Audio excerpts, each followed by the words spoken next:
Boa noite.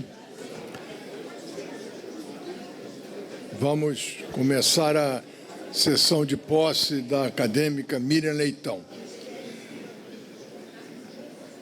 Convido o senhor Gabriel Galípolo, presidente do Banco Central, para compor a mesa.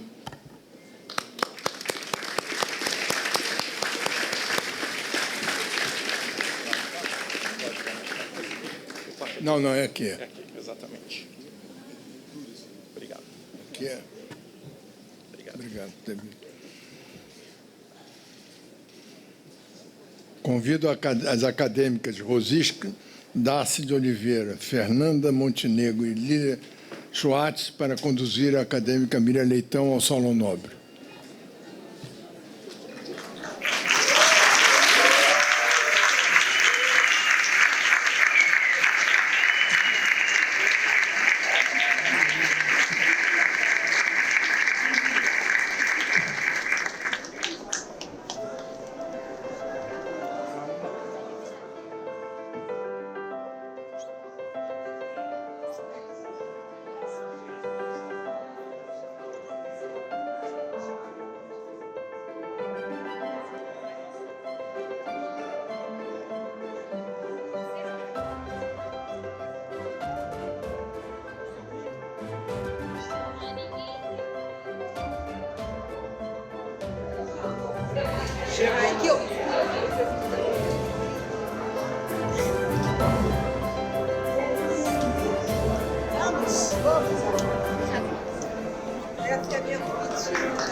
Convido o acadêmico Antônio Carlos Sequim para assumir a tribuna e receber a acadêmica Miriam Leitão.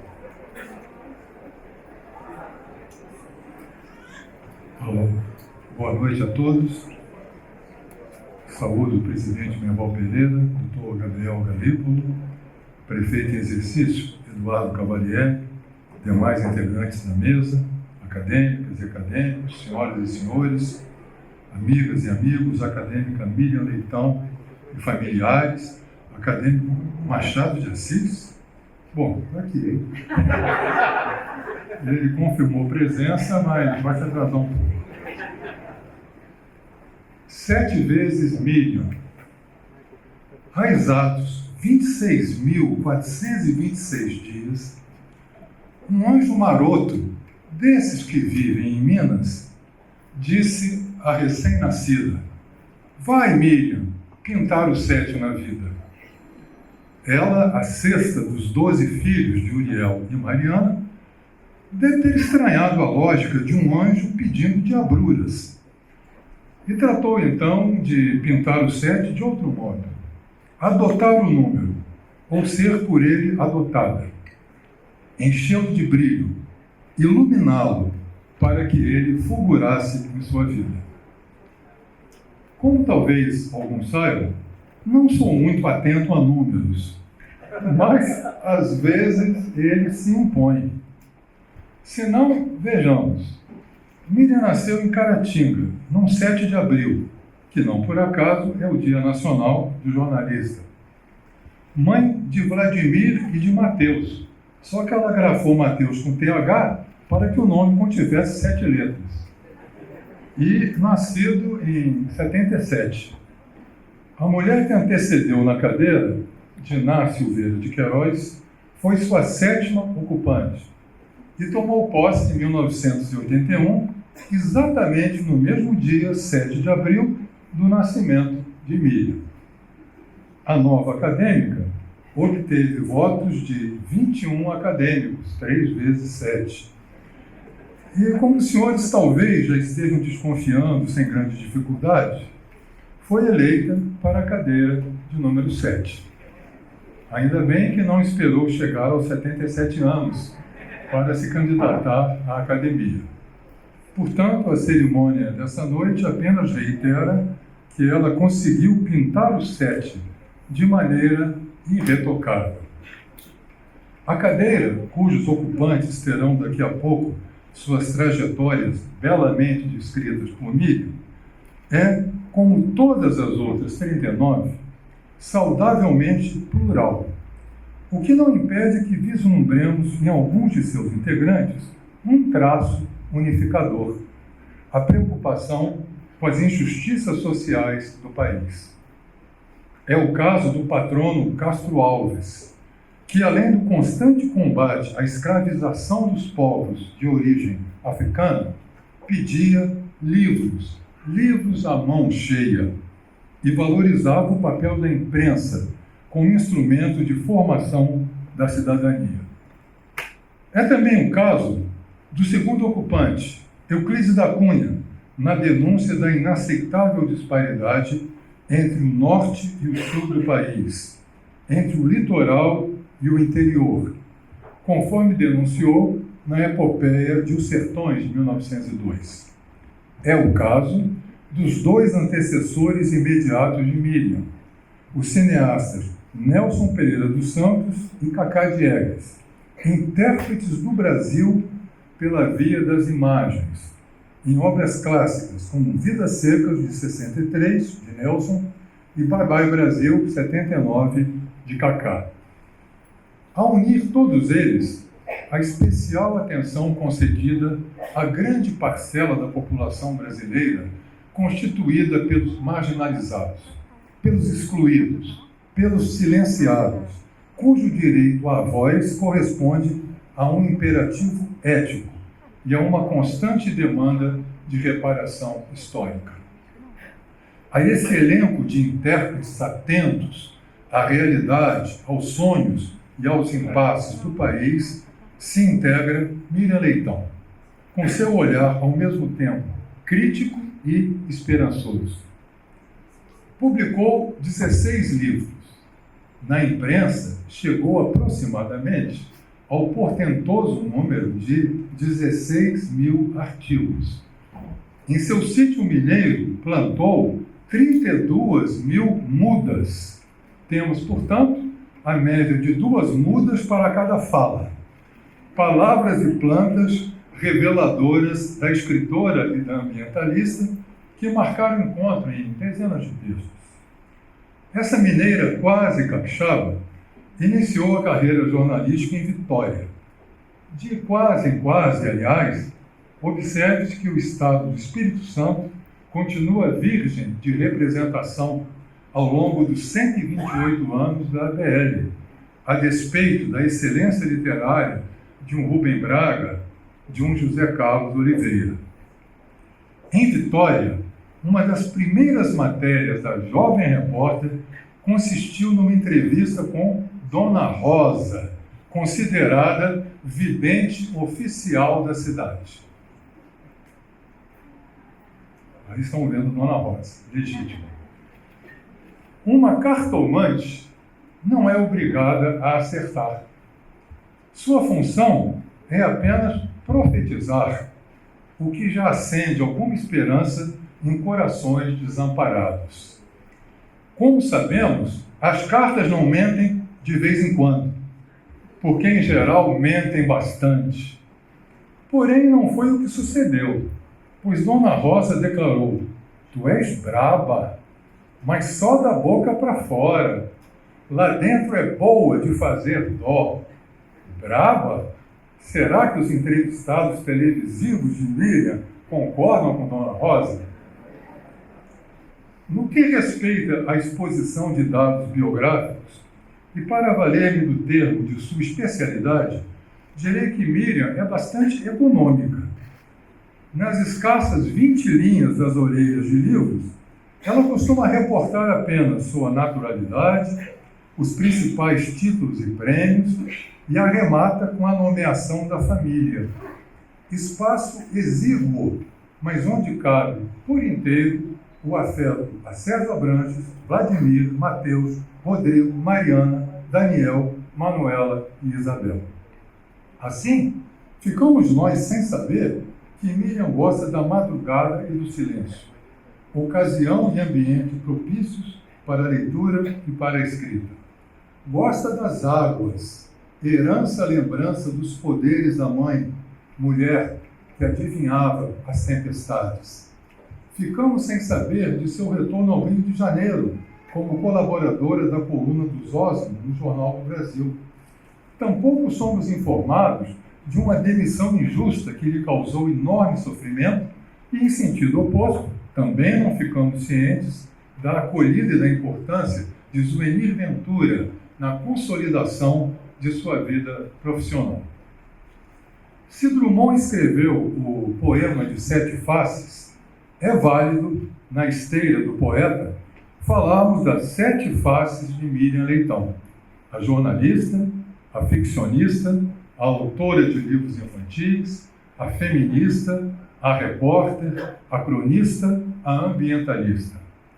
Seu extraordinário sucesso como jornalista, a ponto de ter recebido o prêmio Maria Morris Cabot da Universidade de Colômbia, não nos deve levar à desconsideração de sua qualidade em outros domínios. Podemos dividir sua produção em 2 grandes compartimentos, o da ficção e o da não ficção. Ambos, por sua vez, se subdividem. Ficção para público infanto-juvenil, com 8 títulos, e para público adulto, com o romance Tempos Extremos. A não ficção alterna obras compostas por seleção de colunas, reportagens e ensaios. Para quem escreve desde cedo, a estreia em livro foi relativamente tardia. O ano é o de 2010, no volume intitulado Convém Sonhar. Suas 502 páginas reúnem textos publicados a partir de 1991, distribuídos em 10 seções. Não é casual que alguém tão afeito à realidade concreta tenha incluído no título da obra o verbo sonhar. Miriam sonha, sim, mas com olhos abertíssimos. A coletânea estampa alguns de seus temas prediletos, além da economia, a política, o meio ambiente, a situação da mulher, o combate ao racismo, a literatura, o afeto da família. Convém Sonhar se abre com dedicatória à memória dos pais. Ela, professora da rede pública. Ele, pastor presbiteriano e educador. A penúltima e a última crônica recordam as figuras de Mariana e Uriel. Atam-se, desse modo, a página inicial da dedicatória e as páginas finais das crônicas, pela comum presença nelas da mãe e do pai.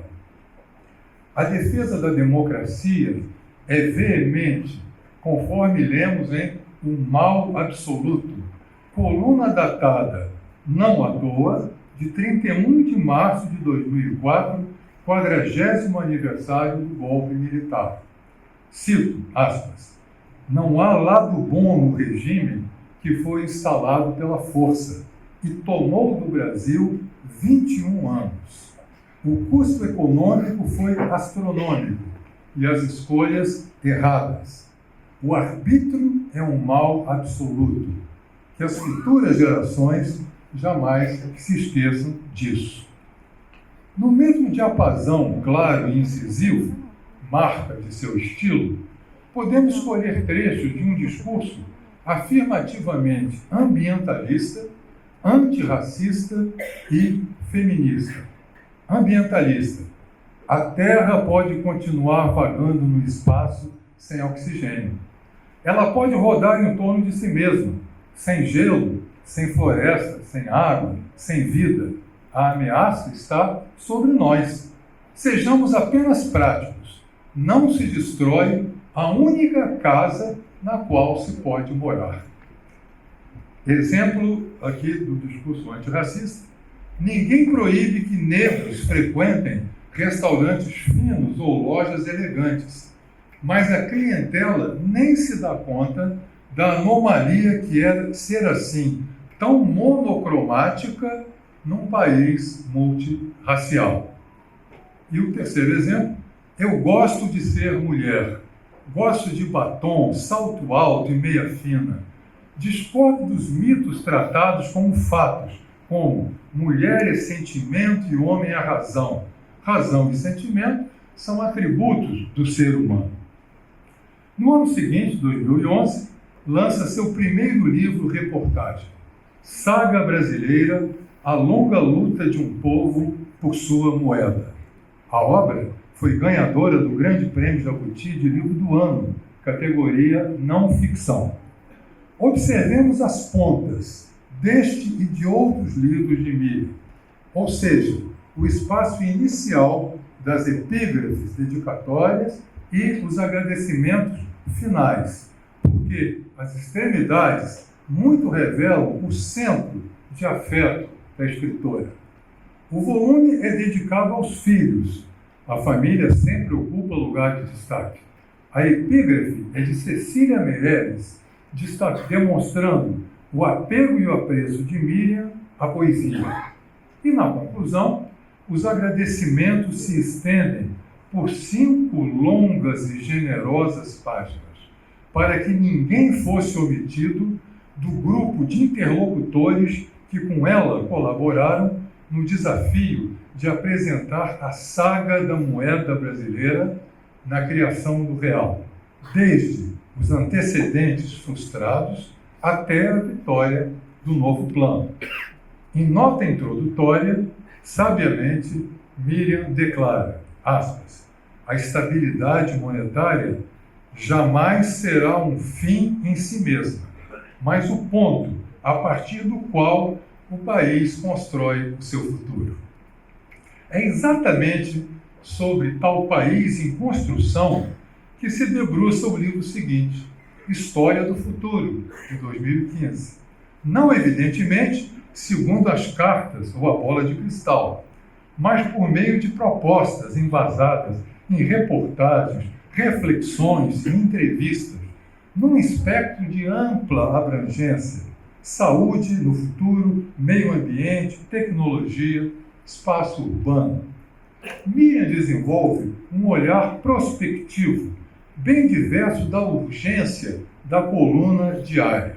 E, se atentarmos outra vez para as partes extremas da obra, lá estarão a dedicatória, agora ao marido Sérgio Branches, extensas 3 linhas de agradecimento, 3 páginas de agradecimento, e a epígrafe poética, dessa vez com versos de T.S. Eliot.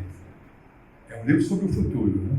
O tempo presente e o tempo passado estão ambos, talvez, presentes no tempo futuro. Mas o presente é tão grande. Não nos afastemos. Não nos afastemos muito, diria um poeta. E é da cena contemporânea que se ocupam 2 obras subsequentes.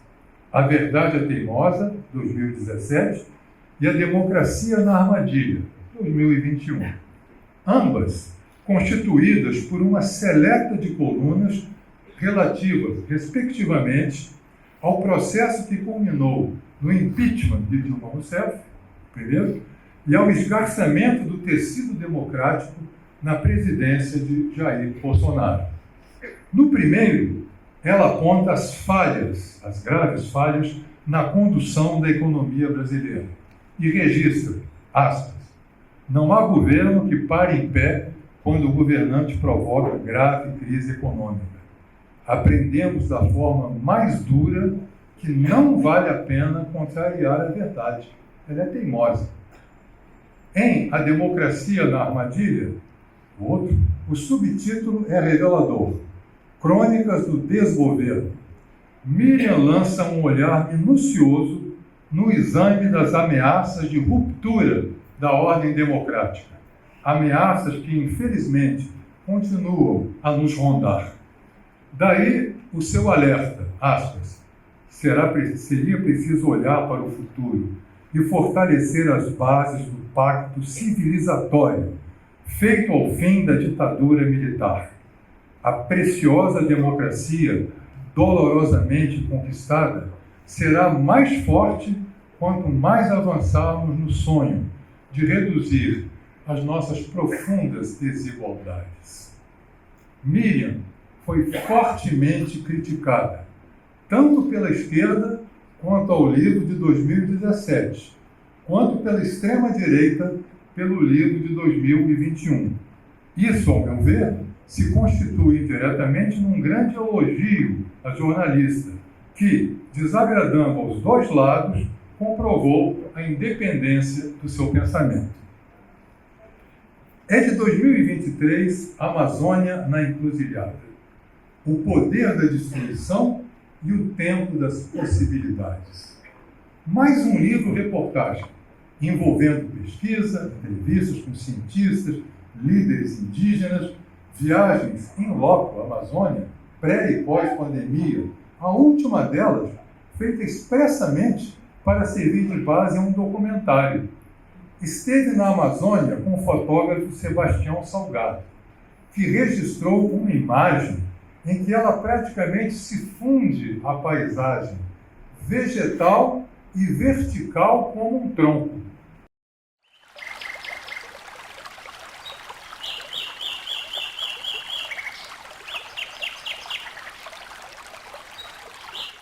O livro rendeu a Miriam, em 2024, o prestigioso troféu Juca Pato, da União Brasileira de Escritores.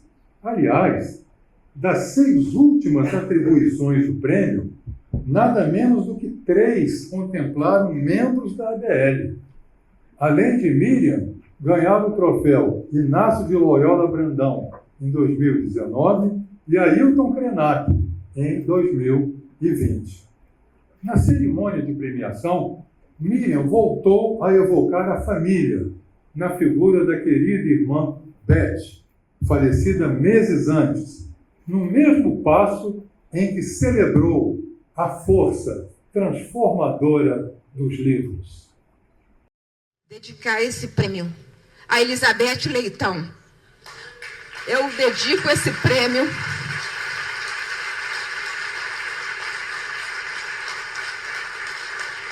à minha amada irmã Beth.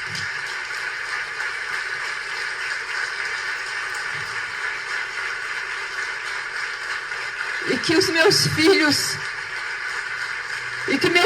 digam aos meus netos que os livros são fundamentais para a vida. No campo da ficção, a vulta vertente da literatura infantil, integrada, como dissemos, por 8 títulos. Do inaugural de 2013, A Perigosa Vida dos Passarinhos Pequenos, ao recentíssimo de 2025, Lully, a Gata Aventureira, atravessam sua obra questões cruciais que demandam delicadeza de trato.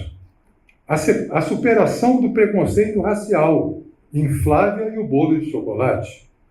A importância da ancestralidade em As Aventuras do Tempo. O domínio das palavras em A Menina do Nome Enfeitado. O estresse urbano em O Estranho Caso do Sono Perdido. A indagação sobre o que vem após a vida em O Mistério do Pau Oco. A convivência pacífica de etnias diversas em O Menino que Conhecia o Fim da Noite. Em alguma medida, tais livros comportam traços autobiográficos. A Perigosa Vida dos Passarinhos Pequenos, dedicado aos netos, narra as etapas de reflorestamento do sítio mineiro de Miriam, numa iniciativa que trouxe de volta, gradativamente, seus habitantes alados, com um registro de 156 espécies de aves que passaram a frequentar esse espaço.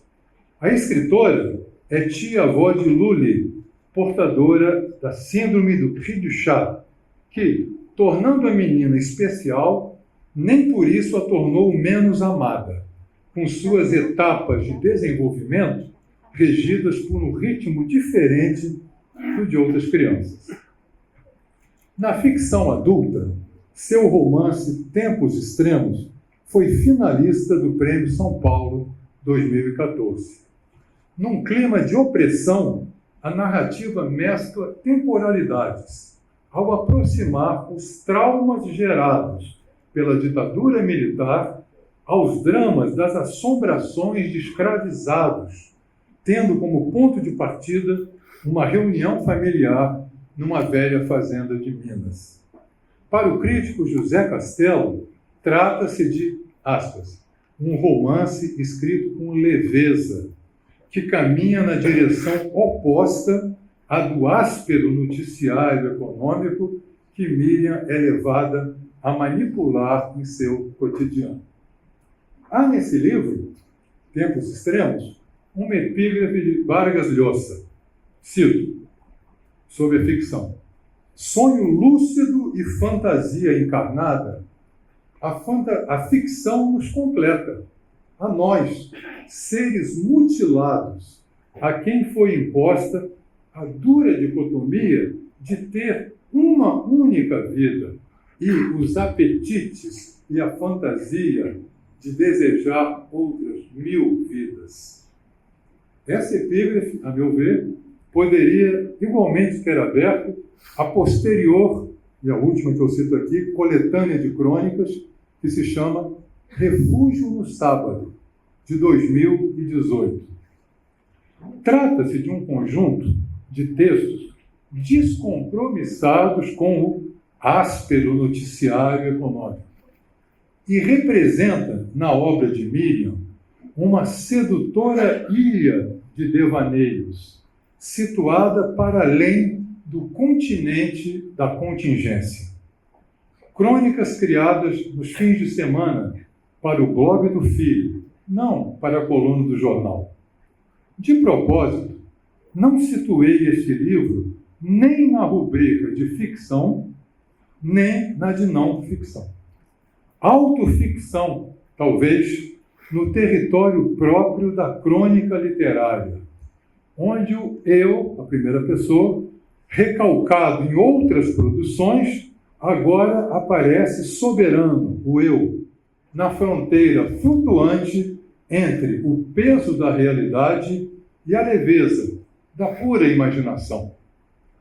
Nada menos do que 99 das 102 crônicas, quase a totalidade, são escritas na primeira pessoa do singular. Quando indaguei a Miriam quem seria um misterioso personagem anônimo de O Caderno Japonês, um raro relato sem as marcas da primeira pessoa, ela me esclareceu. Também sou eu, só que disfarçado em terceira pessoa. Para nosso deleite, cito algumas frases extraídas desse livro, demonstrativas da sofisticada fatura da obra. Às vezes, as crônicas se iniciam de maneira assemelhada a um conto ou a um romance. Exemplo, o passado me olhou de longe quando cheguei para pegar o trem da central. Outro exemplo, era branco o cavalo que ficava parado na frente da casa em que minha irmã Ana se abrigara com sua tristeza. Então, há um nível aqui que parece muito mais um conto que começa um romance do que propriamente uma crônica. São especialmente bem construídas as considerações acerca da literatura, da criação e da leitura. Exemplos, aspas. É sempre bom duvidar da ficção. Ela pode ser uma verdade escondida. Outra frase. Escrivatura. Esta foi a palavra que eu me inventei para o ato da criação, que pede a paixão do ofício e a disposição de servir a um senhor caprichoso e detalhista. Mais um exemplo. Entrarei no livro como quem abre uma porta para uma enorme morada, há muito esperada, e atravessa corredores, descobre cantos e recantos, esconde-se nos umbrais, debruça-se sobre as janelas. Mais uma aqui. Ouvi o silêncio, e o que ele me disse foi devastador. O silêncio é pior do que as palavras duras, porque é possível instalar nele todos os medos. Sobre a poesia, uma reflexão lapidar. Aspas.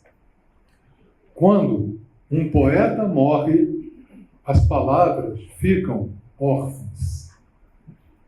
Do mesmo modo, eu diria que o poeta é um órfão diante das palavras ausentes da folha em branco, até que elas venham acudir em seu socorro.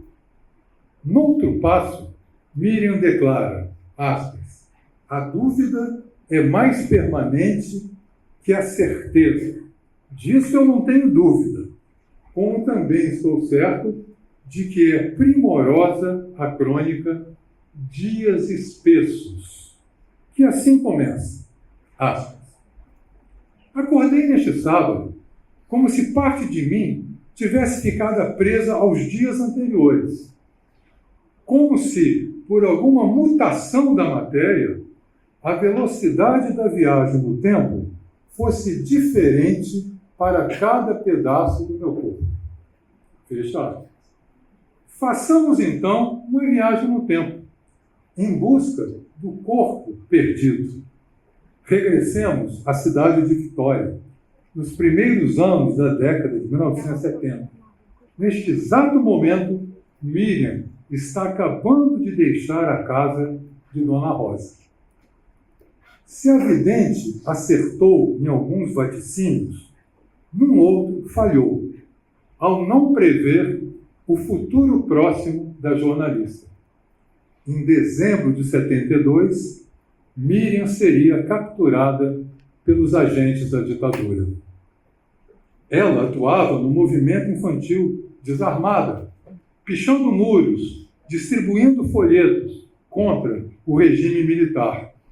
Aos 19 anos, grávida do primeiro filho, Vladimir, foi presa, fichada e torturada. Afasta de mim esse cálice, Pai. Afasta de mim esse cálice, Pai.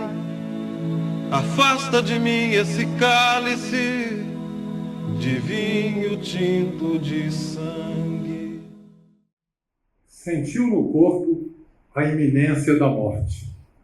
Em 2017, Mateus Leitão narrou a prisão e a tortura de Miriam, do companheiro Marcelo, na obra Em Nome dos Pais.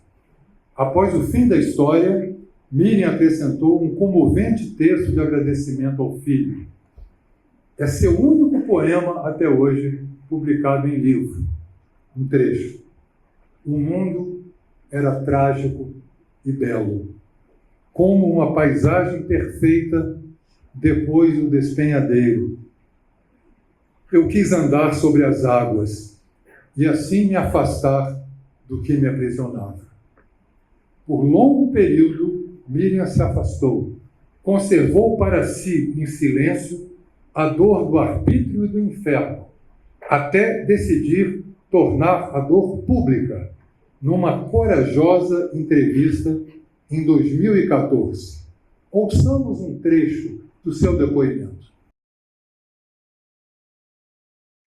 Me davam tapas, chutes, puxavam pelo cabelo. Bateram com minha cabeça na parede. Eu sangrava na nuca. O sangue molhou meu cabelo. Ninguém tratou de minha ferida. Não me deram nenhum alimento naquele dia, exceto um copo de suco de laranja que, com a forte bofetada do capitão Guilherme, Eu deixei cair o copo no chão. Fiquei 48 horas sem comer. Eu entrei no quartel com 50 quilos de peso. Saí 3 meses depois, pesando 39 quilos. Eu cheguei lá com 1 mês de gravidez e tinha enormes chances de perder o meu bebê. Um dia achei que iria morrer. Entraram no meio da noite na cela do forte para onde eu fui levado. Falaram que seria o último passeio e me levaram para um lugar escuro no pátio do quartel para simular um fuzilamento. Vi minha sombra refletida na parede branca do forte. A sombra de um corpo mirrado, uma menina de apenas 19 anos. Vi minha sombra projetada, cercada de cães e fuzis, e eu pensei, eu sou muito nova para morrer. O que eu sei é que mantive a promessa que me fiz naquela noite em que vi minha sombra projetada na parede antes do fuzilamento simulado. Eu sabia que era muito nova para morrer. Sei que outros presos viveram coisas piores e nem acho a minha história importante. Mas foi o meu inferno. Tive sorte comparado a tantos outros. Minha vingança foi sobreviver e vencer.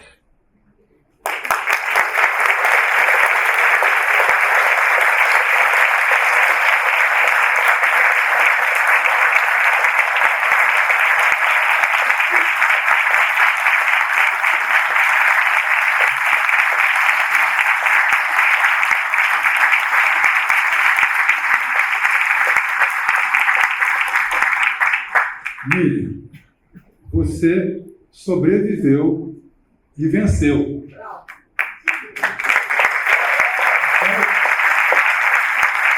Vai aparecer alguém aí agora? Aí está. Dona Rosa, vidente. Desculpe, mas a senhora não conseguiu enxergar muito longe. Não anteviu a celebração da vida contra a treva e o terror. Aqui, aos 8 dias do mês de agosto de 2025. Noite de consagração e de congraçamento. No júbilo da academia, ao receber e abraçar Miriam Leitão. Portanto, neste momento, eu assumo a função do profeta e prevejo que, agora unidas, a Casa de Machado e Miriam Leitão serão felizes para sempre. Obrigado.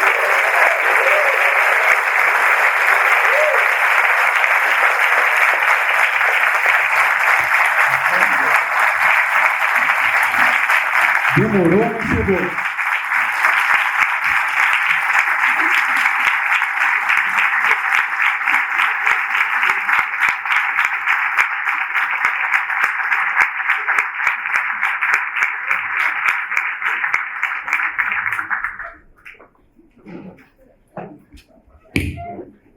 Essa inteligência artificial acertou no Machado, mas errou na Miriam. Miriam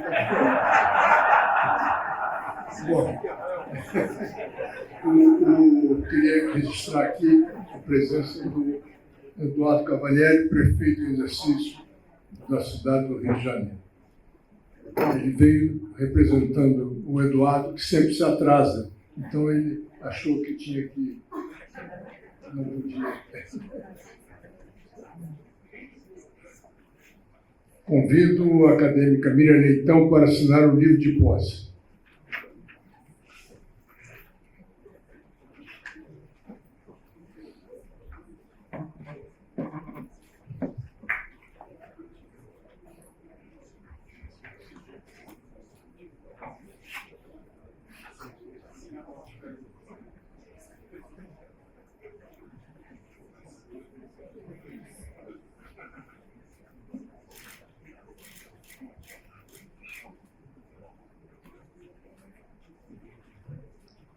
Convido a acadêmica Ana Maria Machado para fazer a entrega do colar.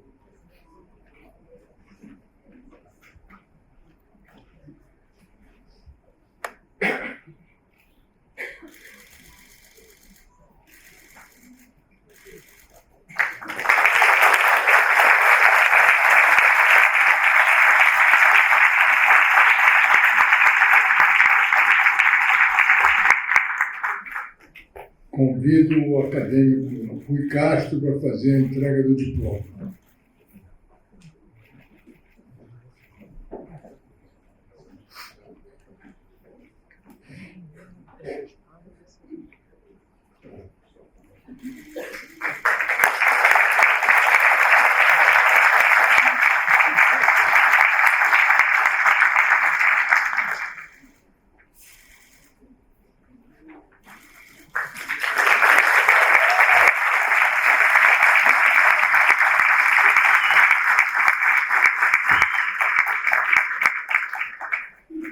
Declaro empossada na cadeira número 7 a acadêmica Miriam Leitão.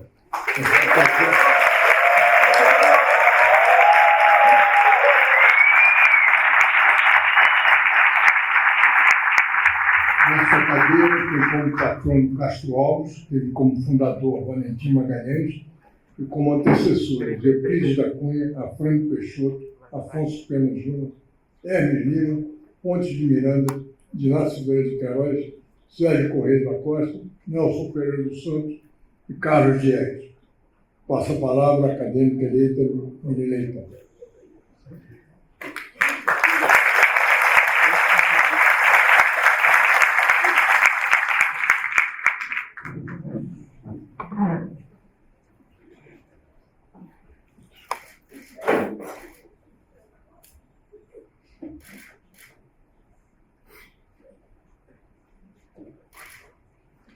Boa noite. Presidente da Academia Brasileira de Letras, Nerval Pereira. Secretário-geral, acadêmico Antônio Carlos Sequim. Como agradecer. Que discurso que te deu trabalho. E você pintou o pé. Senhor decano presidente José Sarney, senhores membros da diretoria, acadêmicas e acadêmicos, em especial mando meu abraço para Gilberto Gil e a querida Flora, hoje seria o aniversário de Preta. Presidente do Banco Central, Gabriel Galípolo, prazer em tê-lo aqui. Prefeito em exercício, Eduardo Cavalieri. Prezados editores, Jorge Joaquim, Paulo Rocco. Senhora Presidente da Academia Brasileira de Cinema, Renata Magalhães, que me alegra com sua presença. Jornalistas, escritores, funcionários da BL, meus amados familiares, senhoras e senhores. Nós temos o mesmo amor. Todas as pessoas que pertencem a essa casa e as que estiveram antes nas 40 cadeiras, as que nessa cerimônia estão, e numerosas brasileiras e brasileiros. É um amor que não quer o objeto amado só para si. Prefere o oposto, seduzir mais e mais pessoas para a mesma paixão. Compartilhar, ampliar, difundir. Cada pessoa, usando ou não um fardão nessa noite da minha alegria, tem o mesmo caso de amor com o livro. Nós nos reconhecemos como parte da mesma irmandade.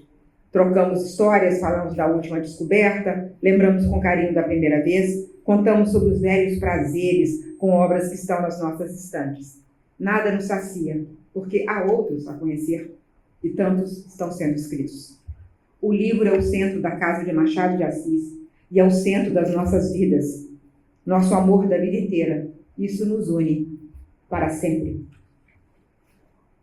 Hoje, na cidade do Rio de Janeiro, na capital mundial do livro de 2025, eu, Miriam Leitão, me sinto em glória. A glória que fica, ensinou Machado. Porque as senhoras acadêmicas e os senhores acadêmicos disseram sim quando eu bati a porta dessa casa, que há 128 anos defende e protege o livro e a língua portuguesa. Eu agradeço a generosidade, a acolhida, os conselhos. Especialmente agradeço Há quem me mostrou que eu sonhava, o que eu nem sabia que sonhava. Academia Brasileira de Letras. Como é forte e vigorosa essa instituição. Eu tive noção mais precisa da dimensão da BL ao ser eleita. Os abraços que recebi, as palavras carinhosas, não vieram apenas dos amigos, colegas e parentes. Vieram de desconhecidos, pessoas nas ruas, o atendente da companhia aérea, a moça do caixa da lanchonete, a criança que leu um livro meu, o motorista do táxi, o entregador da correspondência. Nos abraços e palavras que eu recolhi, eu vi o afeto que cerca a casa de Machado de Assis. Ao lado da alegria de pertencer, cresceu em mim também o senso da responsabilidade. É uma honra estar aqui.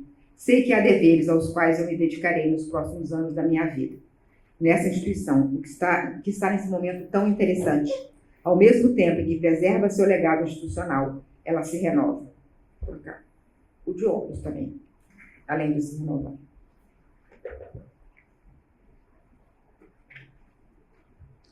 Merecer os que vieram antes de nós é, sobretudo, procurar cada vez mais fazer dela um centro plural do pensamento brasileiro, no qual esse país diverso, negro, branco, indígena, multilingüe, construído por homens e mulheres das mais diversas origens e de todas as regiões, se veja, se reconheça. Somos as guardiãs e os guardiões de uma história, mas reconhecemos também que nova história vem sendo escrita a cada dia por pessoas de todos os recantos e origens. E o nome da nova ordem é inclusão. Da exclusão de mulheres, das pessoas negras, dos povos indígenas, tem sido feito o pior lado do Brasil, o mais doloroso, atrasado e perverso. Esse é exatamente o momento em que se quebram barreiras, tetos de vidros, muros artificiais. Momento decisivo da história em que temos a chance, o privilégio e o dever de moldar a face do futuro. E ela só será brasileira se for como somos realmente, o povo dos muitos povos. Instituições, espaços de poder e de prestígio precisam lançar sobre si um olhar crítico e perceber a hegemonia de um gênero e de uma cor. O poder é branco e masculino. É obra do nosso tempo ver os talentos que habitam outros corpos. A vitoriosa campanha das cotas raciais nas universidades públicas abriu novos horizontes para o Brasil, o que me deixa esperançosa. O Brasil começa a mudar. A entrada da primeira escritora negra na academia é uma alegria. Bem-vinda, Ana Maria Gonçalves. Seu sonho é o meu sonho.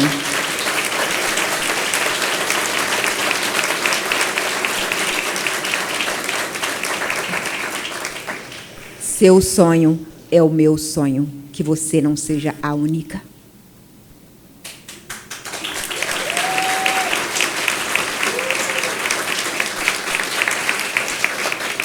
O grande cineasta e pensador Carlos Diegues definiu como gloriosa a cadeira 7. Difícil achar outra palavra para uma cadeira com tantos talentos. A natureza da cadeira 7 ficou marcada na escolha do seu patrono, o poeta Antônio Frederico de Castro Alves, o jovem de vida breve e ardente, como definiu Afrânio Peixoto, o defensor dos escravizados. Essa é uma cadeira pública, de intelectuais públicos. Ela tem que estar de olhos postos no Brasil. Esse é o recado da história. A cadeira 7 é a que teve mais ocupante entre as 40. Tenho 10 antecessores. Quem escolheu Castro Alves como patrono foi o jornalista, poeta, romancista e polemista Valentim Magalhães. Depois veio ninguém menos que Euclides da Cunha, o autor de Os Sertões, o livro que atravessa gerações, trazendo um relato trágico e épico de um evento na história do Brasil que ilumina tantas outras tragédias sociais. Afrânio Peixoto sucedeu, e em seus romances viveu o próprio caminho do Brasil entre o sertão e a cidade. Veio de Minas o quarto ocupante da cadeira, o discreto Afonso Pena Júnior. Depois dele, o grande jurista Hermes Lima, um homem que enfrentou 2 vezes o autoritarismo. É, de novo, da ciência jurídica, o luminar que vem em seguida. Francisco Pontes de Miranda, o parecerista mais citado em todos os tribunais. A criativa romancista Diná Silveira de Queiroz é a 7ª ocupante da cadeira 7 e assumiu no dia 7 de abril, meu aniversário e dia do jornalista. Por sortilégio dos números, eu fico imaginando, Sequim, que ela me acenou através do tempo, ao escolher a data da posse.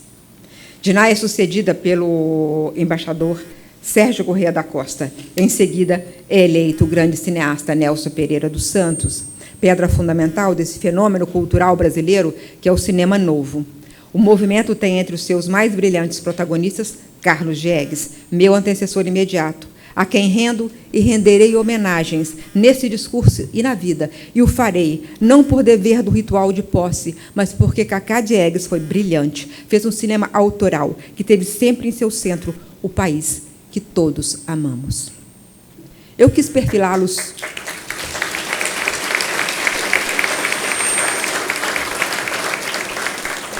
Eu quis perfilá-los todos de uma vez para depois me deter melhor sobre eles e ela, porque queria que todos tivessem a noção da grandeza dessa cadeira. Ela tem notáveis ocupantes, o que torna a minha tarefa muito difícil nessa noite. As pessoas que vieram antes de mim não podem ser apenas mencionadas.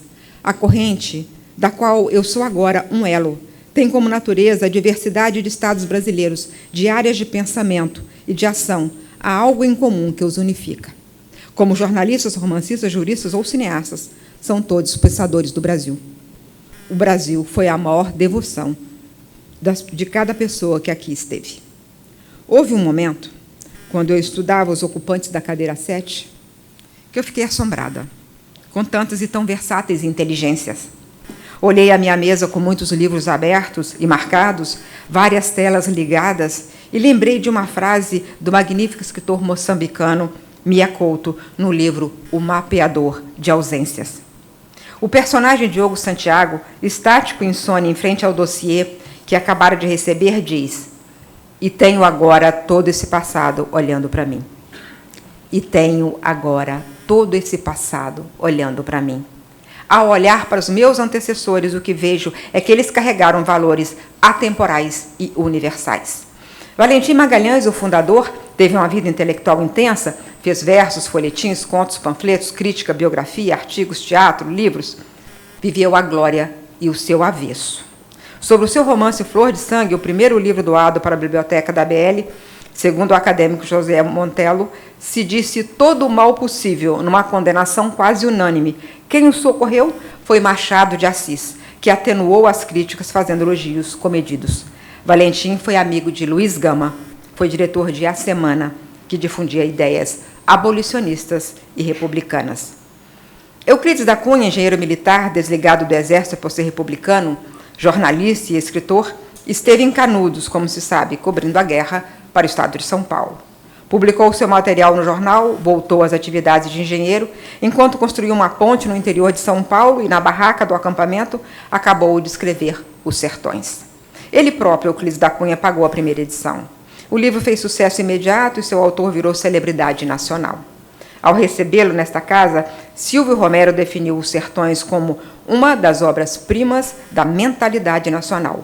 Foi há quase 119 anos. Até hoje o livro é visto como obra-prima nacional. Voltarei a Euclides.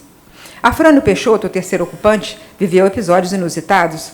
Como médico legista, fez a autópsia de Euclides da Cunha, a quem sucedeu. Foi eleito à revelia. Mário de Alencar fez a campanha por ele, imitando sua letra nos cartões de visita. Afrânio Peixoto estava no Egito. Até então havia escrito apenas um romance. Escreveu vários depois de eleito. Compreendi que necessitava justificar a escolha da academia e fazer uma obra literária. Explicou. Foi um excelente gestor. A ABL sempre homenageia Afrânio Peixoto, porque foi ele quem conseguiu, junto ao governo francês, a doação do Petit Trianon. No discurso de inauguração da nova sede, em dezembro de 1923, Afrânio Peixoto agradece à França e diz que nesse belo presente há um esperançado futuro. Nesse futuro estamos nós. E ele fica bem aqui, ó, acima de quem fala dessa tribuna, para que não nos esqueçamos dele. Obrigada, querido antecessor. Afonso Pena Júnior dedicou 20 anos da sua vida a pesquisar um mistério literário. Quem teria escrito a obra A Arte de Furtar? Lançado com a assinatura de um português anônimo muito zeloso da sua pátria. Em 1652, a autoria passa a ser atribuída ao padre Antônio Vieira, hipótese afastada pelos estudos de Pena Júnior. A obra é uma joia da literatura lusitana e uma sátira aos costumes portugueses. do século XVII. Na edição da ABL do livro de Pena Júnior, A Arte de Furtar, e seu autor, o acadêmico Alberto Venâncio Filho, define o trabalho do confrade como obra fundamental de crítica de atribuição, a mais importante já realizada no Brasil. Eu tenho uma afinidade com ele. No discurso de posse, contou que nunca havia sonhado com a academia.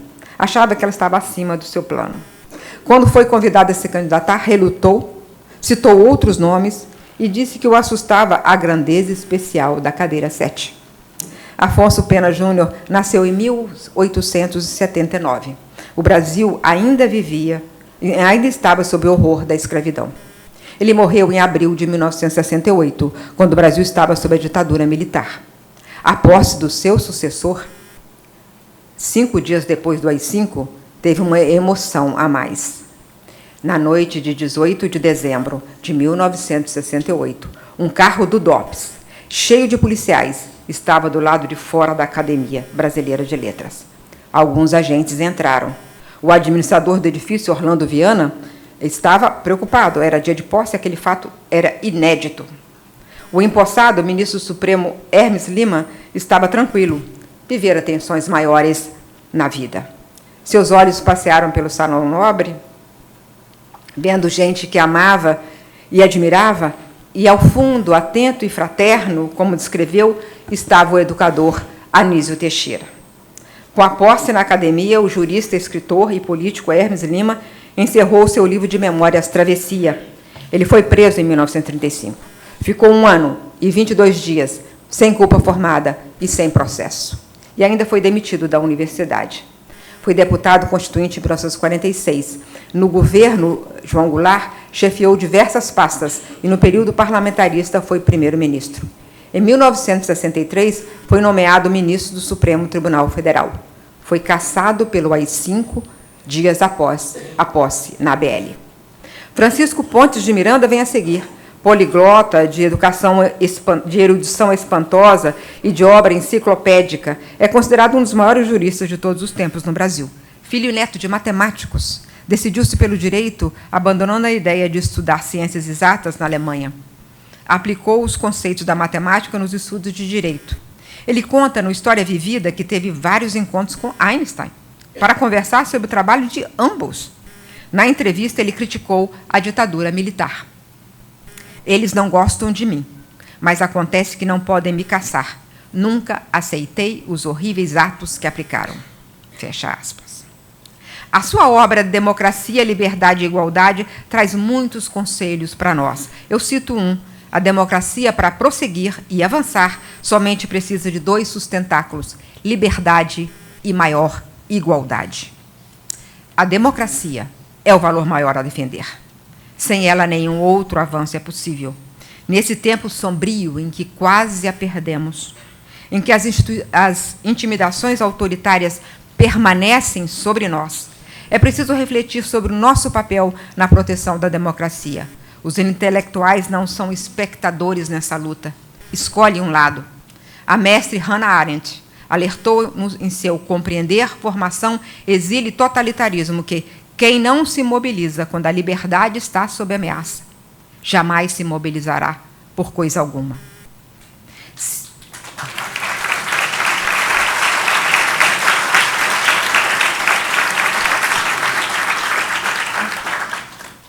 Cito palavras ditas há uma semana no Supremo Tribunal Federal pelo ministro Luiz Roberto Barroso.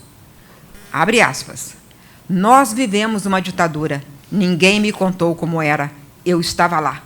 Por isso, para mim, para muitos de nós, para a nossa geração, o constitucionalismo e a democracia são tão importantes. Fecha aspas. Os 2 juristas da cadeira 7 defenderam o constitucionalismo e a democracia. Há algo a notar antes de seguir adiante. De Inácio Silveira de Queiroz, de tantos livros marcantes e vertidos para outras línguas e outras artes, foi a 2ª mulher a entrar na Academia Brasileira de Letras. Eu sou a 12ª. É pouco. É quase nada. Em 128 anos de história.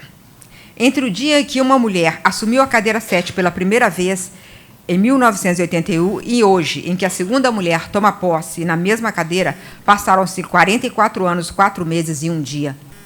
É muito longo o tempo que pedem de nós, queridas acadêmicas Ana Maria, Rosisca, Fernanda e Lília, às quais orgulhosamente me junto depois dessa noite.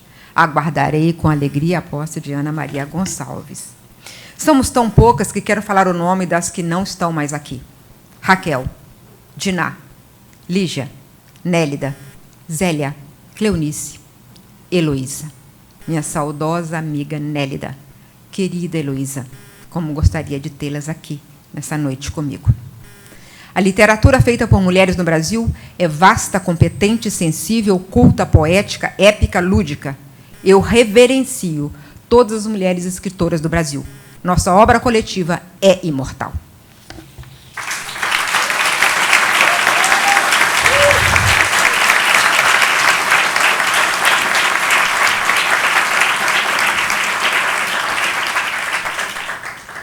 Sou feminista, senhoras e senhores.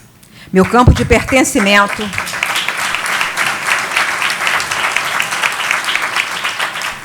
Meu campo de pertencimento ficou claro para mim, Fernanda e Rosisca, aos 16 anos, durante a leitura de Segundo Sexo, de Simone de Beauvoir.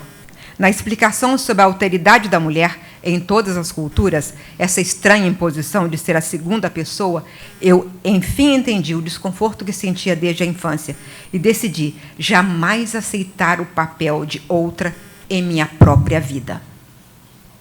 No discurso em que recebeu de Iná Silveira de Queiroz, o acadêmico Raimundo de Magalhães Júnior disse o seguinte, abre aspas, deve ser reconfortante para vós, senhora Diná Silveira de Queiroz, saber que aqui estáis ocupando a cadeira que na fundação desta casa coube a um partidário da inclusão das mulheres no rol dos acadêmicos. Vejam só, o fundador dessa cadeira. Valentim Magalhães defendia a entrada de mulheres na BL, o que ocorreu apenas 80 anos depois da fundação. Hermes Lima foi outro defensor da causa. Diná Silveira de Queiroz foi a maior líder na luta para que a Academia Brasileira de Letras aceitasse mulheres. Sobre Diná, o embaixador Sérgio Corrêa da Costa, que a sucedeu, disse: sabemos todos o quanto ela se empenhou para que a academia deixasse de ser um reduto masculino. Bateu-se, antes de tudo, pelo princípio. Vitoriosa, instou para que fosse Raquel a primeira a se candidatar. Postularia a seu tempo a admissão a que a credenciava a sua obra literária. Fecha aspas. Uma obra de rica diversidade. Raimundo de Magalhães Júnior destacou no discurso que a recebeu a segurança com que ela passava de um a outro gênero, do conto ao romance, da crônica à biografia, da literatura infantil ao teatro, da recriação do nosso passado histórico à ficção científica. O embaixador Sérgio Corrêa da Costa era um visionário. Eu li com espanto o seu discurso de posse. Em 1984, ele alertou que o mundo estava no umbral de uma nova era. Abre aspas. Muito mais do que as revoluções tecnológicas do passado, a da informática está destinada a afetar profundamente a organização geral da sociedade, os métodos educacionais, o equilíbrio econômico, a ordem social e, em larga medida, a própria soberania das nações. O futuro visto por ele ainda nos assombra. O embaixador informou que a união entre o computador, o telefone e a televisão produziria, abre aspas, o mais abrangente fenômeno de massa de todos os tempos e previu, de novo, abre aspas, a engenharia do conhecimento e a pesquisa de inteligência artificial, eis os setores de ponta nas prancheiras da ciência moderna. E isso foi há 41 anos. Ele chegou aqui vindo do Itamaraty, casa que eu tanto admiro e na qual tenho muitos amigos. Casa que me serviu de refúgio quando cheguei a Brasília na ditadura. Os embaixadores que cuidavam da imprensa, Luiz Felipe Lampreia e Bernardo Pericais, me deram credencial contornando o SNI para que eu pudesse cobrir as viagens presidenciais. No Itamaraty tive muitos mestres e não poderia citar todos. Agradeço as aulas de Rubens Recupero e Ronaldo Sardenberg. Ao querido Marcos Azambuja, agradeço os conselhos recheados com seu humor inimitável. Azambuja sempre me dizia o seguinte: Miriam, você, quando chegou aqui, era um ser semi-bárbaro. Nós te civilizamos. Eu respondia: Missão incompleta, embaixador. Na última ligação que me fez, ainda me aconselhava, ainda tentava me civilizar. Sérgio Corrêa da Costa disse que a função dos diplomatas é reconhecer em cada momento histórico os interesses nacionais a defender. Naquele momento e no atual, é incluir brasileiros na economia digital, para não aprofundar ainda mais a desigualdade social e econômica que tem sido a nossa triste marca. A denúncia das desigualdades brasileiras está em toda a obra dos cineastas da cadeira 7. No discurso de recepção a Nelson Pereira dos Santos, o querido acadêmico Cícero Sandrone, que acabamos de perder, o define como o patriarca do cinema brasileiro. Veja o que diz Sandrone. Depois do Rio 40 Graus, nunca mais a cultura brasileira poderia ser a mesma. Ela tinha sido levada para as ruas em busca da verdade e da compaixão, em nome da justiça e da beleza, dos sonhos que alimentaram o que de melhor fizemos no nosso cinema. Cícero Sandrone comparou os movimentos culturais dos anos 1950 e 1960. Se a sua contemporânea bossa nova era na música aquilo que aquela geração sempre sonhara para o Brasil, um projeto de harmonia e elegância para um país miserável e em chamas, o cinema inaugurado por Rio 40 Graus nos exibia a face dolorosa do Brasil que não queríamos mais que existisse, que, portanto, não deveríamos esquecer. O filme mostra o Rio a partir da periferia. Foi visto com deslumbramento e revelação pelo jovem Carlos Diegues. Ele relata em seu livro, O Vida de Cinema, o encanto do primeiro contato com esse filme, aos 15 anos. Tinha certeza de que estava assistindo a algo inaugural, a uma obra fundadora. Vidas Secas, de 1963, foi outro marco, muito elogiado também pela fotografia de Luiz Carlos Barreto. O próprio Nelson Pereira dos Santos relata o impacto. Foi uma experiência chocante, revolucionária, radical, filmar sem filtro, com a lente nua, deixando-a brilhar diretamente sobre o rosto dos personagens. Essa foi a grande experiência do filme. Nada foi feito com luz artificial, tudo com a luz de Deus, disse Nelson. Nelson promete, no início do filme, fazer a transposição fiel para o cinema de uma obra imortal da literatura brasileira. E consegue. Está lá inteiro o livro do mestre Graciliano Ramos. Depois de Nelson veio o querido Cacá Diegues. Diante dos dois, eu me perguntei, o que eu faço aqui que nem sou do cinema? Logo no terceiro parágrafo do seu discurso de posse, Cacá me acalmou. A cadeira 7, como qualquer outra da academia, não é prioridade em nenhuma atividade, não é porque foi ocupada por um dos maiores cineastas da nossa história que ela passa a ser um privilégio do cinema brasileiro. Na academia, com toda a justiça e bom senso, poeta não precisa ser sucedido por poeta, romancista por romancista, nem cineasta por cineasta. As virtudes de uma candidatura devem ser outras, o que, aliás, reforça meu orgulho de estar aqui, disse o Cacá. As virtudes de Cacá são tantas que qualquer homenagem será insuficiente. Carlos José Fontes Diegues nasceu em Maceió, Alagoas, no dia 19 de maio de 1940. Dos fatos da sua vida, todos sabem. Morou a maior parte do tempo no Rio, casou-se com Nara Leão, teve os filhos Isabel e Francisco, esteve no exílio, casado anos depois com Renata Magalhães, conheceu Júlia com 1 ano, filha de Renata, a quem estendeu a sua paternidade. Do casamento nasceu Flora, talentosa atriz, com quem Cacá chegou a filmar em O Grande Circo Místico, e cuja morte precoce o marcou dolorosamente. Sua obra começou na onda criativa dos centros de cultura do movimento estudantil e é parte da floração exuberante de criatividade trazida pelo cinema novo. Logo cedo se juntou a cineastas como Glauber Rocha, que fazia uma renovação radical na estética e linguagem do cinema. A ditadura atravessou sua carreira e ele a enfrentou com arte. Cacá dá uma ideia de como entendê-lo nessa frase. Nem sempre fiz o que queria, mas nunca fiz o que não queria. De tudo o que vivi, nada se compara ao cinema novo. Uma enorme excitação, o imenso prazer de compartilhar a vida e o cinema com aquelas pessoas e nossas ideias. Eram aquelas pessoas e as nossas ideias. Como no modernismo de 1922, na Bossa Nova, o cinema novo buscou a forma brasileira de fazer arte. O legado de Cacá Diegues é imenso. Começando de um ponto luminoso, mas sem qualquer ordem cronológica, queria falar de Bye Bye Brasil. A sutileza do título é que ele não estava se afastando do Brasil, mas se aproximando. Enquanto seus personagens vão viajando pela na caravana Holiday, o cineasta descortina o Brasil, passando por dores que ainda sangram. Em plena ditadura, ele ousou falar da dor do negro, do assassinato cultural dos indígenas, dos crimes do garimpo ilegal e daquela ferida aberta no meio da floresta. Tem cenas, como a do caminhão cruzando a Transamazônica, recém-aberta, que dão ao filme toque de documento histórico.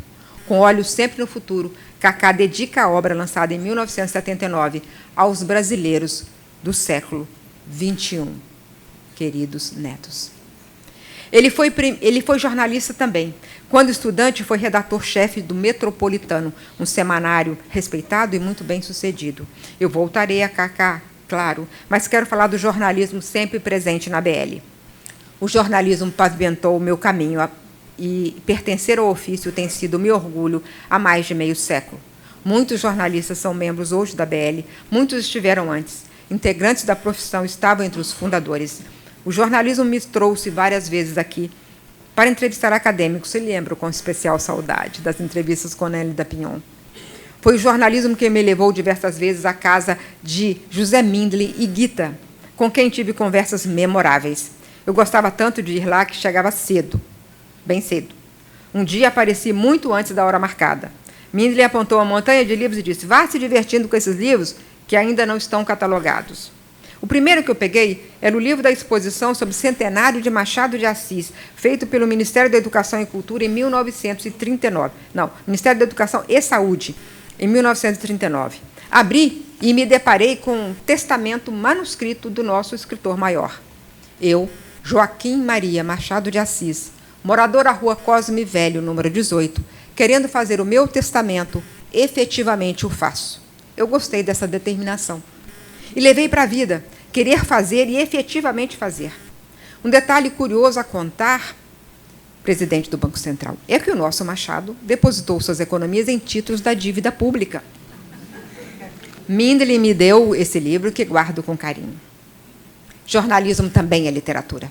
Nós a fazemos diariamente contra o relógio, missão cada vez mais difícil na era em que o tempo se abrevia com as novas mídias e novas tecnologias. Escrever sobre um fato no instante mesmo em que ele acontece, esse é o desafio. Hoje temos um inimigo opressivo, as fake news, construídas para sufocar a verdade. A mentira é usada como método de ação e agressão política.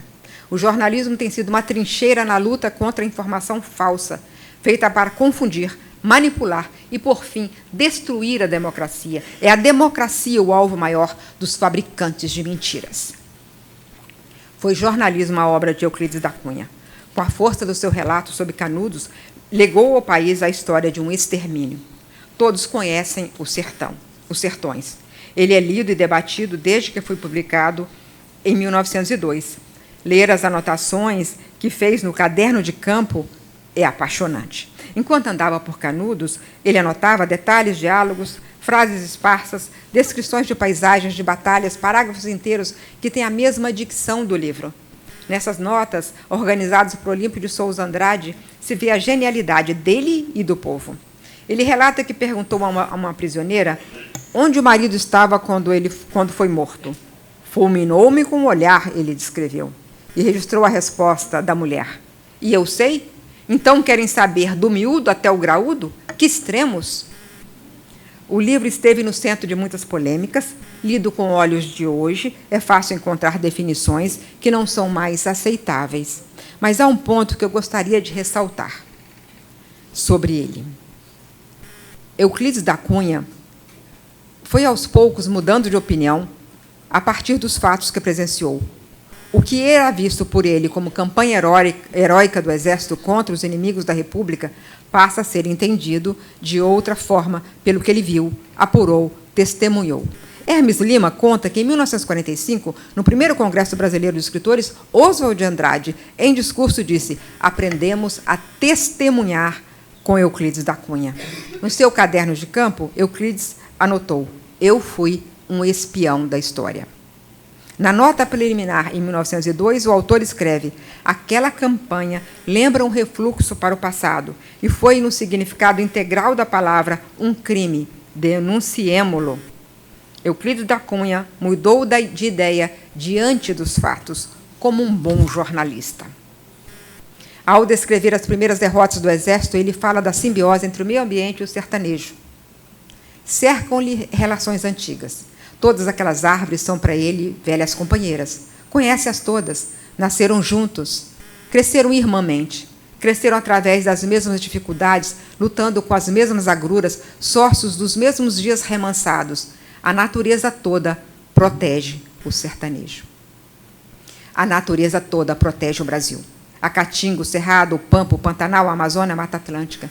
Precisamos de todos os nossos biomas, e eles dependem uns dos outros. O Brasil é o país com a maior biodiversidade do planeta.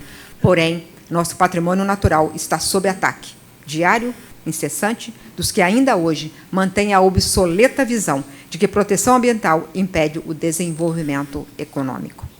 Do biógrafo da Mata Atlântica, o escritor Warren Dean, autor do magnífico A Ferro e Fogo, escolhi um alerta como epígrafe do meu livro Amazônia na Encruzilhada. O desaparecimento de uma floresta tropical é uma tragédia cujas proporções ultrapassam a compreensão e a concepção humanas. O cineasta Cacá Diegues fez parte do diálogo do Brasil, com suas dores e virtudes. Foi também poeta precoce. Teve 12 poesias suas publicadas no diário, no suplemento dominical do Jornal do Brasil, por ninguém menos que o crítico Mário Faustino, quando tinha 18 anos. Faustino o define como um dos casos mais espantosos da imprevisível poesia. E diz que Carlos Diegues poderia ser, no futuro, um poeta da altura dos maiores do mundo, como Ezra Pound, João Cabral e Jorge de Lima. Cacá não apenas fugiu desse destino, como queimou a maioria das suas poesias. O poeta e acadêmico Antônio Carlos Sequim contou na Sessão da Saudade que insistiu para que ele voltasse aos poemas e cedesse alguns para publicação na BL. Disse Sequim que ele pareceu receptivo à proposta, mas não levou em frente o projeto, porque estava absorvido por incessantes demandas profissionais. Além dos artigos que ele escrevia aos domingos no jornal O Globo, ele filmava Deus Ainda é Brasileiro. Cacá contou várias vezes um fato de extrema beleza. Quando ele foi pela primeira vez ao cinema, com apenas 5 anos, levado pela tia Amélia, ele ficou paralisado com tanta luminosidade. Ela o puxou pela mão e disse: "Não bota a mão na tela, menino, que ela fica lá presa pelo resto da vida." A mão de Cacá esteve toda a vida presa na tela. Foi o que aconteceu desde o primeiro filme até o último, uma rica, inquieta e extensa filmografia, da qual é difícil escolher alguns para análise. Em Gangazumba, o primeiro longa, Cacá fez uma revolução. E era uma criança. Completou 23 anos durante as filmagens. Com um elenco quase totalmente negro, entre os atores tinha Antônio Pitanga e Cartola. Nem era chamado de Antônio Pitanga na época. Ele conta a história da fuga para Palmares, revisita o mito de Zumbi, com o qual conviveu desde a sua primeira infância em Alagoas, quando Bazinha, a mulher que cuidava dele e dos irmãos, lhe contou que Zumbi ainda vivia ali, perto de Maceió, na Serra da Barriga. O filme, lançado no ano de 1964, é um grito em favor do povo preto, no tempo em que o país começava a viver a fase mais aguda da negação oficial do racismo brasileiro. Ele voltou ao tema 20 anos depois, em Quilombo, realizando o sonho de recriar Palmares. Carlos Diegues trabalhou em filmes icônicos, como produtor ou coprodutor, entre eles Terra em Transe. Como diretor, fez 5 vezes Favela, Gangazumba, A Grande Cidade, Os Herdeiros, Quando o Carnaval Chegar, Joana Francesa, Chica da Silva, Chuvas de Verão, Bye Bye Brasil, Quilombo, Um Trem para as Estrelas, Dias Melhores Virão, Veja Essa Canção, Tieta do Agreste, Orfeu, Deus é Brasileiro, O Maior Amor do Mundo, Nenhum Motivo Explica a Guerra, O Grande Circo Místico. Filmava Deus Ainda é Brasileiro quando morreu. Esteve em todos os festivais importantes do mundo e ganhou inúmeros prêmios. No documentário sobre a obra de Cacá, Para Vigo me voy, há uma fala dele bem no início que destaco. Assim como não existe democracia sem povo, não existe cinema popular e democrático sem público. Se eu quisesse sintetizar meu objetivo como cineasta, seria esse: compreender que a solidão você cura se interessando pelos outros. Toda a sua obra, desde o 5 vezes Favela, em que faz o curta Escola de Samba Alegria de Viver, é inspiradora. 50 anos depois, ele e a cineasta Renata Magalhães, sua mulher, produziram o 5 vezes Favela, agora por nós mesmos, escrito e realizado por cineastas das favelas do Rio. Sobre isso, Cacá diz o seguinte: me senti como se estivesse amarrando as pontas da história do cinema brasileiro moderno. O cinema brasileiro tinha uma história. Sim, o cinema brasileiro tem uma história, e ela não pode ser contada sem Carlos José Fontes Diegues. Em 1978, em plena ditadura, ele criticou a esquerda e cunhou o termo patrulhas ideológicas. Isso incendiou o debate nacional. A nossa Heloísa Teixeira e Carlos Alberto Pereira fizeram um filme sobre o debate e entrevistaram Cacá. Ele contou que não houve estratégia naquela fala, estava apenas dando entrevista para divulgar Chuvas de Verão. A coisa foi muito espontânea, ele disse, mas acrescentou: estou convencido de que não inventei nada, creio apenas ter usado, por acaso, uma expressão que correspondia a um sentimento geral da cultura. Ele fez outro alerta, anos antes do fim da ditadura. Ouçam: eu não sou o que fui ontem e não sou o que serei amanhã. Isso só é possível dentro da democracia. É preciso tomar cuidado, porque a democracia é uma coisa muito dolorosa, confortável e cômodo. É o fascismo, onde só há uma opinião. Democracia, não. É doloroso, paca. Expõe fraturas, expõe fissuras, e tem que ser assim mesmo, com muita crise. Eis, senhoras e senhores, Cacá Diegues, o inquieto, revolucionário, inovador, provocador de debate, que eu tenho a honra de suceder.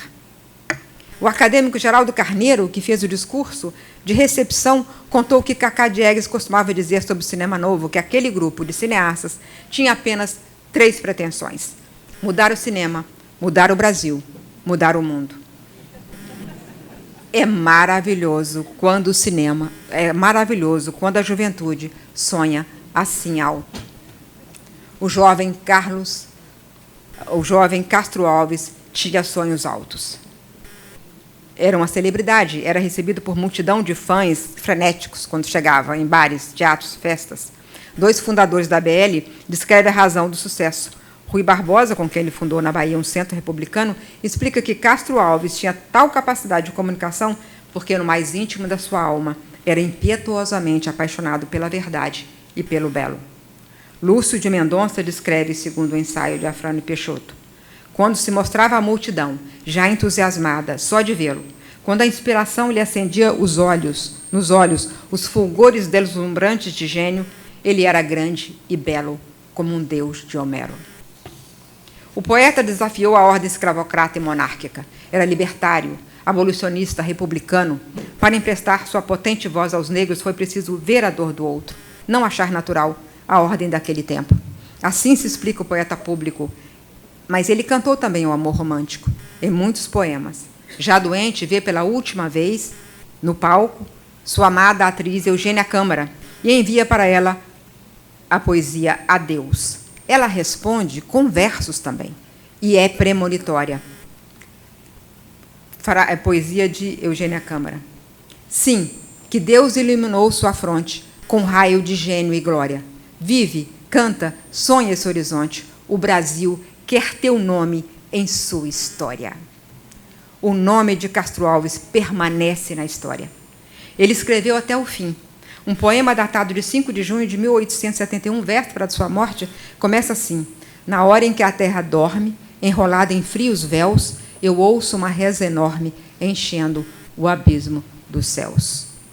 Me lembrou o Gênesis, e o versículo que diz: e havia trevas sobre a face do abismo.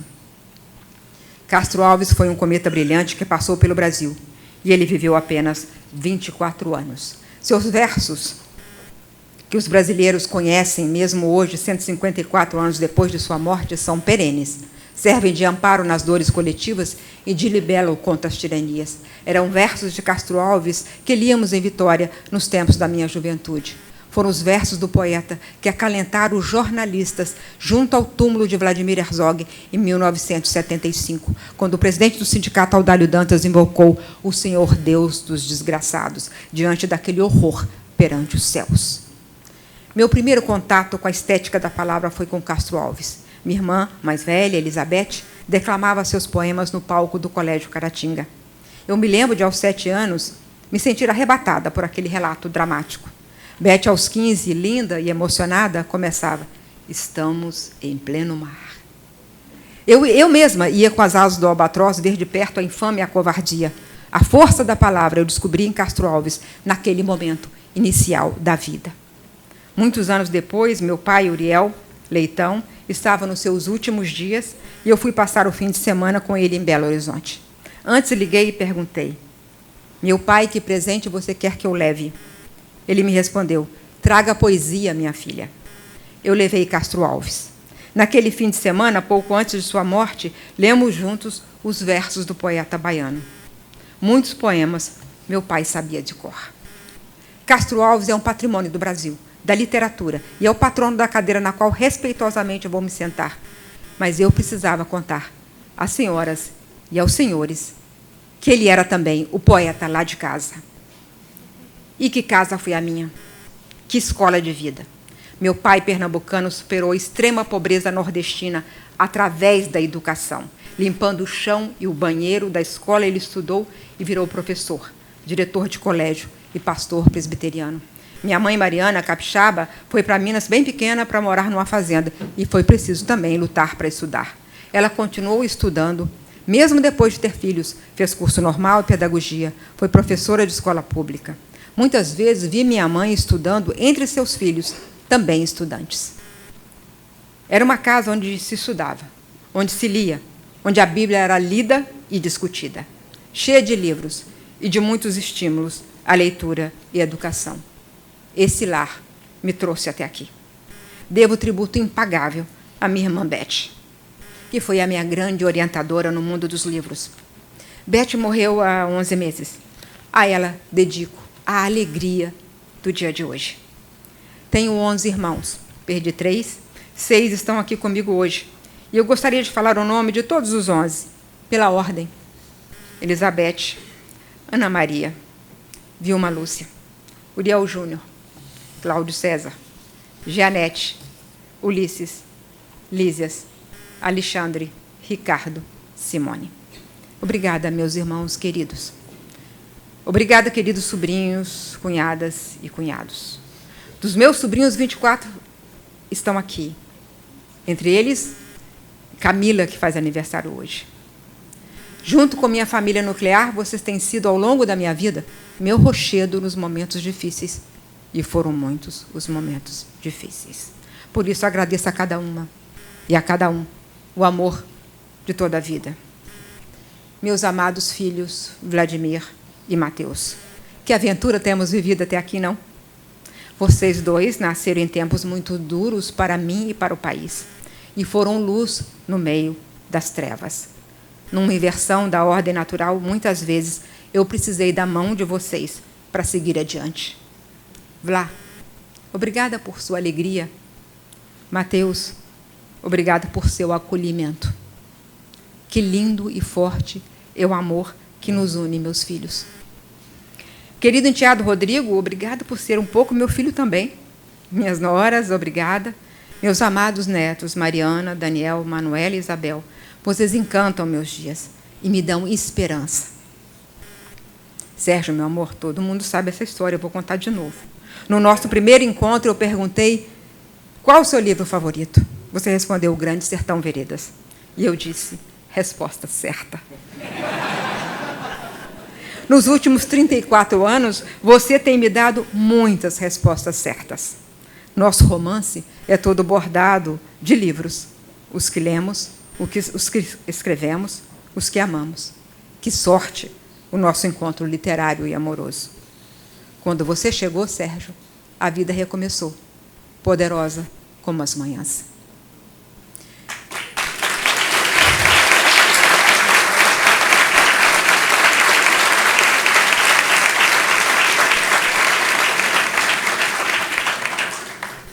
Senhoras acadêmicas, senhores acadêmicos, eu venho de Minas Gerais e trago tatuado no coração o lema dos conjurados: Libertas que seratamen. Um tempo morei no Espírito Santo e trouxe comigo o que está escrito em sua bandeira: trabalha e confia. Escolhi há 39 anos, Cavalieri, a linda cidade do Rio de Janeiro, para viver, ser feliz e realizar meus sonhos. Nunca andei só no caminho que tive que percorrer até chegar ao Petit Trianon. Vim com todos eles, essa grande família. Vim com os valores que guardei, vim com os livros que li e escrevi. Vim com o jornalismo, vim com a ajuda dos amigos jornalistas. Quero citar pelo menos 4 amigos decisivos: Sidney Basile, Marcos Sá Correia, Ricardo Boechat e Zuenir Ventura. Obrigada, mestre Zu. Na prisão, uma dor que me impuseram foi não ler. Nenhum livro podia entrar na minha cela. Eu, então, buscava na memória trechos e tramas dos livros que eu havia lido, e eles me ampararam nos dias da minha agonia. Ficou mais profundo meu caso de amor com os livros.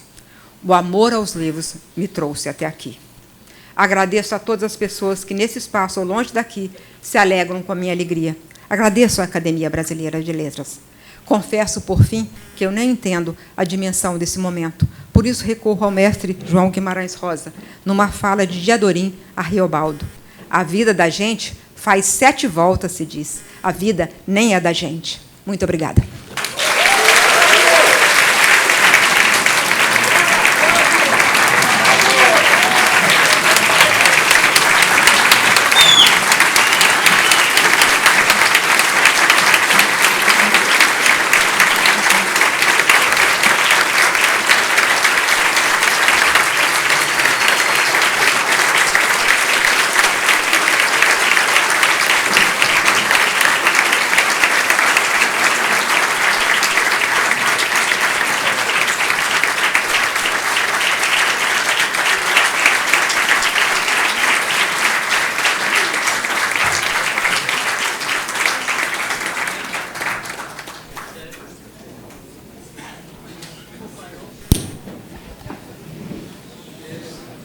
Em nome da Academia Brasileira de Letras, agradeço a presença de todos e solicito que permaneçam em seus lugares.